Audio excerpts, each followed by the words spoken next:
Okay, so a lot of guys are confused on the term rinse when we're talking about use a rinse.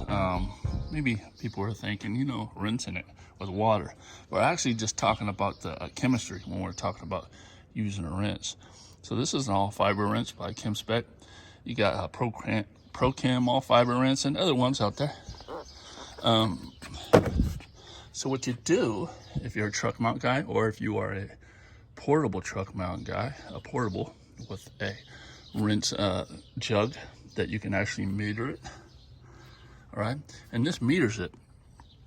So what you do is you fill your solution here, you start it up, you prime it,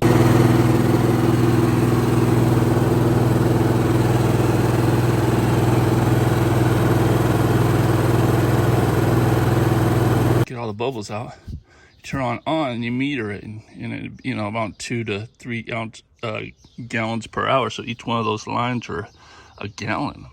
So I usually set it around 2 gallons per hour, but read the directions on the bottle. So why the trigger is being pulled, so you have to pull the trigger in order to adjust it. So if you got a guy in there clean, just come out and just adjust it, or just hold the wand and adjust it. So what I'm going to do is, it's a quart per 5 gallon jug. So I'm going to put a quart in there, fill the rest up with water. So 4 quarts to a gallon. This is a gallon jug, so I'll fill it about a quarter of the way. And just fill it up with water.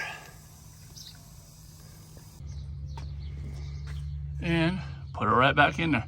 So this is the purpose of a rinse. The purpose of a rinse is to, when you're using high pH products, like products over the pH of 8.5 primarily, right? pH of 8.5 and higher. So you want to go ahead and do a rinse. Make sure this is going while you're cleaning. It balances out the pH, which makes it to where it doesn't re-soil quickly, okay? So especially if you're using products that are very high, like 11, 12, you definitely need to do that. You're gonna get callbacks. Carpet's gonna start re-soiling quickly, and customers are not gonna call you back, really, honestly, because they're gonna notice that their carpet looked great when you left, but in a week or two, they just look like crap again. So use this only when you're using high pH products, chemistry. So if you're using carpet details, you don't need to use it. If you're using anything below 8.5, you really don't need to use it. So I only use this probably 5% of the time. Because I very rarely use high pH products, because the chemistry I use works awesome. So, but that's just a general for you guys, and it's very, very simple. Don't overthink it, okay?